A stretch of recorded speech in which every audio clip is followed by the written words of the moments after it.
Guys, आपने कई हट्टे कट्टे नर यानी कि लड़कों को मादा यानी कि लड़कियों को इंप्रेस करने के चक्कर में डोले शोले दिखाते देखा होगा, यानी कि बाइसेप्स दिखाते देखा होगा।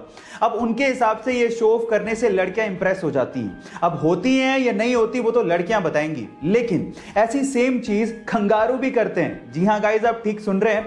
मादा कंगारू को इंप्रेस करने के चक्कर में नर कंगारू अपनी बाइसेप्स दिखाते हैं, और ये बात सच है। कितना कूल लगता होगा नहीं गाइस?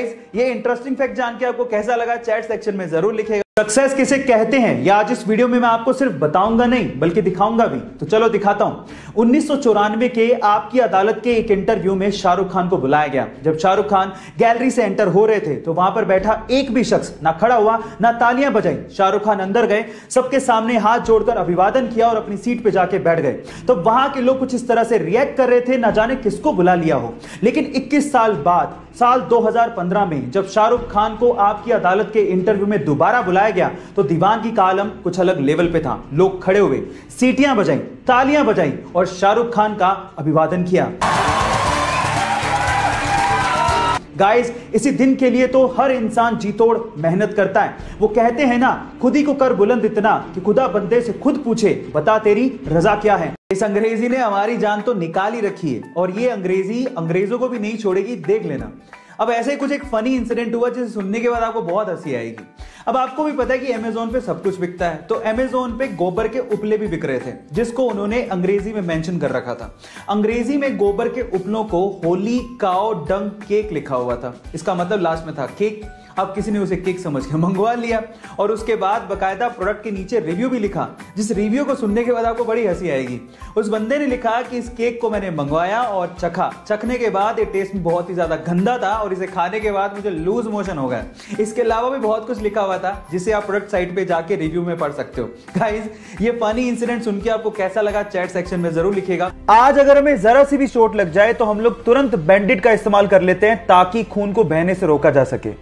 लेकिन क्या आपको पता है कि बैंडेड के इन्वेंशन से पहले यह काम कैसे होता था? मैं आपको बताता हूं। पुराने जमाने में खून के थक्के को जमाने के लिए या फिर खून के बहाव को रोकने के लिए मकड़ी के जाले का इस्तेमाल होता था। जी हां गाइस, क्योंकि मकड़ी के जाले में विटामिन के होता है तो वो खून के थक्के को जमाने में मदद करती है। क्या आपको इसके पहले से यह फैक्ट पता था? और अगर नहीं पता था तो चैट सेक्शन में लिखना मत भूलेगा।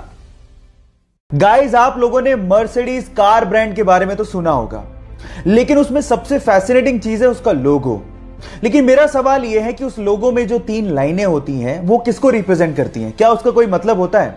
मैं आपको बताता हूं। उस लोगो में वो 3 लाइनें लैंड, वाटर और एयर इसको रिप्रेजेंट करती हैं, मतलब धरती, पानी और हवा। अब जिसने भी ये लोगो डिजाइन किया था उसका मकसद ये था कि इन फ्यूचर ये कंपनी लैंड, वाटर और एयर में दौड़ने वाले प्रोडक्ट बनाएगी और उसमें बादशाहत को हासिल करेगी। है ना ये फैसिनेटिंग? क्या इसके पहले तक ये फैक्ट आपको पता था? और नहीं पता था तो चैट सेक्शन में लिखना मत भूलेगा। अगर मैं आपसे अभी समय पूछूं तो आप अपने स्मार्ट वॉच या फिर अपने स्मार्टफोन से मुझे समय AM या फिर PM में बताएंगे, पर सवाल यह है कि AM और PM का मतलब आखिर होता क्या है? तो मैं आपको बताता हूं। हमारे पूरे दिन को 12-12 घंटे के इक्वल पार्ट्स में डिवाइड किया गया है। दोपहर 12 बजे के पहले का समय हम लोग AM, जबकि दोपहर 12 बजे के बाद के समय को हम लोग PM में बताते हैं। अब AM का मतलब होता है एंटी मरीडियन, यानी कि दोपहर 12 बजे से पहले, और PM का मतलब होता है पोस्ट मरीडियन, यानी कि दोपहर 12 बजे के बाद। अब ये भूलिएगा मत।